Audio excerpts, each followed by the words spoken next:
ایک بہت معروف نبی کریم علیہ السلام کا فرمان ذیشان جو اکثر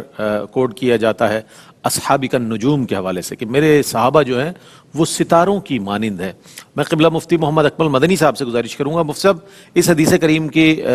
تشریح میں چاہتا ہوں ہمارے ناظرین کے لیے کچھ فرما دیجیے۔ جی بالکل، بعض لوگوں نے اس کی صحت پہ کلام کیا ہے لیکن فضائل کے باب میں بالکل معتبر ہے۔ اور ادھر اصحاب سے مراد وہ ہیں کہ جو رہنمائی کی صلاحیت رکھتے تھے، کیونکہ صحابہ میں بھی تھوڑی کیٹیگریز ہیں، جیسے مجتہد صحابہ تھے، بعض عالم صحابہ تھے، بعض بالکل آرابی تھے،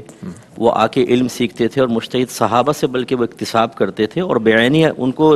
تبلیغ کا حکم تھا وہ کرتے تھے۔ تو یہاں مراد وہی ہے کہ جو رہنمائی کی باقاعدہ صلاحیت رکھتے تھے۔ باقی یہ کہ ان امور کے اندر جو کسی بھی صحابی سے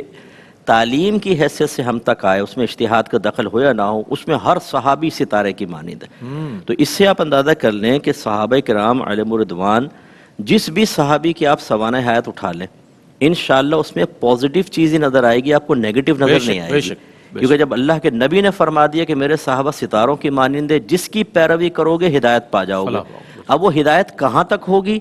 وہ پھر اسی کلاسیفیکیشن کی وجہ سے کہیں تو ہدایت ایسی ہوگی کہ آپ فضائل تک پہنچیں گے اور تھوڑے سے مسائل تک، کہیں آپ اجتہاد تک پہنچیں گے، جیسے ہم اسٹڈی کرتے ہیں علماء صحابہ کرام کے جو مسائل ہیں، انہوں نے جو فیصلے کیے، ان کی زندگی کا مطالعہ کرتے ہیں تو 50 چیزیں آئیڈیاز حاصل ہوتے ہیں، اور وہ نفوس قدسیاں ہیں کہ جن کے قول کو، جن کے فعل کو بطور دلیل پیش کرتے ہیں، کیونکہ جب اللہ کے نبی نے ان کو رہنما بنا دیا تو ان کا قول، ان کا فعل بھی رہنما ہے۔ بے شک۔ اور یہ اس پہ تمام دیکھنے والے جو ہمارے خاص طور پہ ینگسٹرز ہیں، بچے بچیاں جو سوشل میڈیا کو جوائن کر کے بعض اوقات غلط قسم کے اثرات کو قبول کر رہے ہیں، یہ ذہن بنا کے رکھیں کہ جب سرکار نے یہ فرمایا کہ میرے صحابہ ستاروں کی مانند ہیں، یہ ابھی آپ اور میں سن رہے ہیں نا،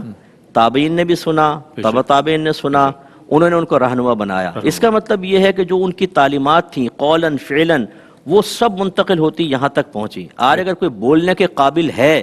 تو وہ اس دین کی وجہ سے ہے جو انہی صحابہ سے ہوتا ہوا یہاں پہنچا ہے۔ بے شک، بے شک، کوئی شک نہیں۔ ان سے لینے کے بعد تم ان پہ تانا زنی کرو۔ یہاں ماں باپ کا معاملہ یہ ہے کہ فَلَا تَقُلْ لَهُمَا اُفٍّ وَلَا تَنْهَرْهُمَا،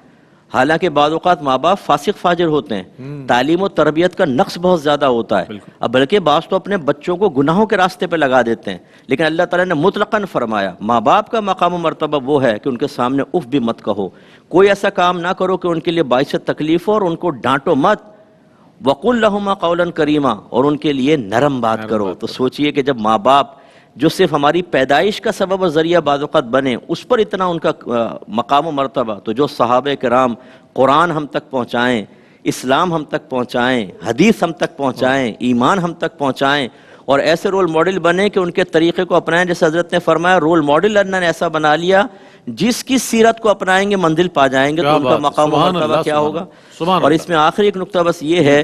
کہ صحابہ کرام سے دین یہاں تک پہنچا،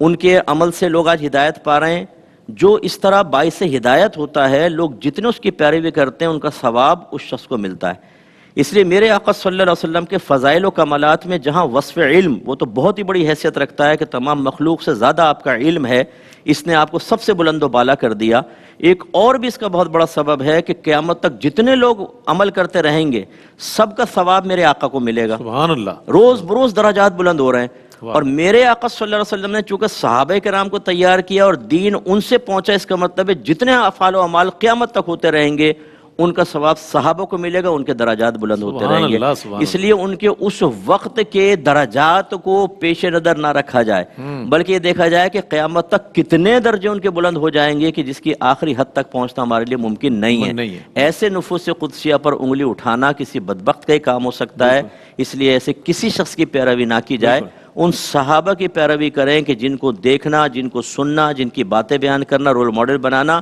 سب عبادت اور سب باعث نجات۔ کیا بات ہے، سبحان اللہ، سبحان اللہ۔ یہ ان صالحین کا ذکر ہو رہا ہے، ان مومنین کا ذکر ہو رہا ہے کہ جن کے لیے اقبال نے کہا ہو حلقہ یاراں تو برے شم کی طرح نرم، ہو حلقہ یاراں تو برے شم کی طرح نرم، رزم حق و باطل ہو تو فولاد ہے مومن، فولاد ہے مومن۔ اچھا